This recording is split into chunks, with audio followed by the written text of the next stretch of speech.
So this one's going to be for the cider lovers. About 3 years ago I came to Rich's Cider Farm, and it was one of the first companies that I started working with, and they were really kind enough to show me how exactly they turned their apples into fresh apple juice, which would end up as cider. So I'm back here 3 years later, and I'm going to meet George and see what's changed. Hi, I'm George and I'm the master cider maker at Rich's Cider. It's great to have Alex back after 3 years. Came down in lockdown and filmed us with some apple juice. So we were pressing for apple juice then. Now we're pressing for cider fruit. The cider side's come on leaps and bounds since then, and he's looking at our new system. So we've got a whole new apple system and our new press. We used to use the pack presses that were in the last video, but now we've got our big Booker 3000 now. So we've got water floating the apples around. So we're pumping water around the system to let the apples float down. They go down the channel, past the 2 stone traps. As they float past, at the moment we're using a breeze block just to hold back the volume of apples because we can't control the paddle speed. We're waiting for a part to be able to control the paddle speed.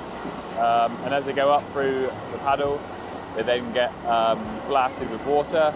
The water then takes off any of the dirty water we've been using to pump around the system. This is fresh, clean water, and they drop into the mill. We've got 2 mills. We're only running 1 mill at the moment. The second mill is a backup. But we will be using it in time when we've got more volume of fruit going through. Then the mashed apple, which is the milled apple, is then held in the little hopper underneath.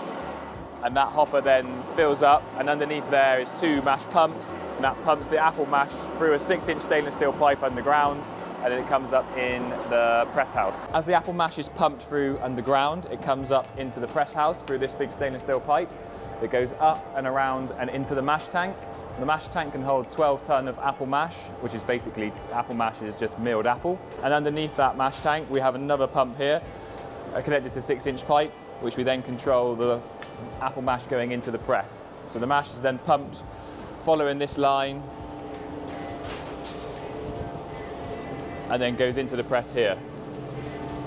So this is our apple system, and we can control everything here right next to the press. So we've got our water, which we use for floating the apples around. We can control which bay we're using via these air valves here.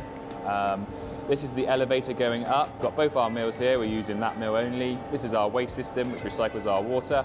And these are the 2 pumps underneath the hopper, which then feed the mash tank. And the mash tank is here. And then we've got the valve underneath the mash tank, and then the motor.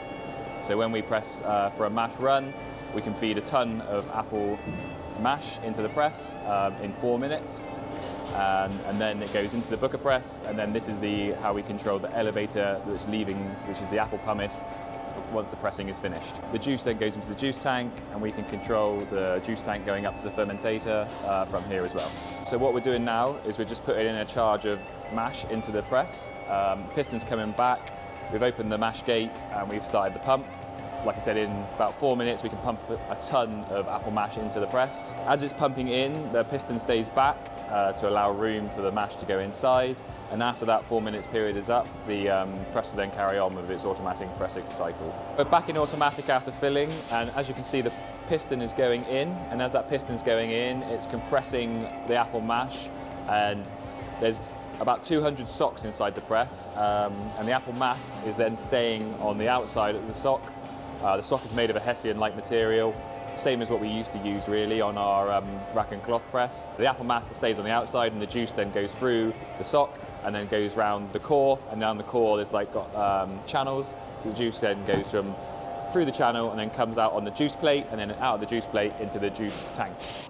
And then it's time to empty this massive machine. I mean, it's about the size of a small train probably, but you can see all the pulp and things coming out and the coils inside which sort of twist and compact. But all of this will then go up through the conveyor belt and then actually gets reused as another part of the process, possibly part as farming and things like that. Once the apple juices come up, we go through the fermentation stage. This side is in that at the moment. This is near its latter period. So it's nearly finished, so it's getting the last little bit of sugar to make the alcohol. Hi there, my name's Molly. We're here at Rich's Cider at the farm shop. We're just going to show you a little bit about what we do here. We're in our cellar at the moment, and this is where my granddad used to have all his cider barrels along here. It's obviously changed a lot now, but you used to just come in through the door just over here with your container, and then you'd fill straight from the barrel, and that was about it. But nowadays it looks a lot different. So as you come in, we first got our cakes, biscuits, bread, all section here. We get all our bread from Winnie's, who's a local bakery. And then you come in and we've got all of our fresh fruit and veg. And this is made actually by Julian Templey's daughter up at Somerset. Some cider, got our cart, which you can see out into the orchard. So our plan with the windows was to have it so you could see all throughout all the seasons how the orchard looks. So we have a range of other products available, including Somerset charcuterie. We get all our meat from Pines of Somerset and also some from Thorners of Somerset. We have a big deli section where we get a lot from chunk, chickies, nuts, Scotch eggs. We make a lot of our own sausage rolls, quiches, salads, everything in-house in the restaurant.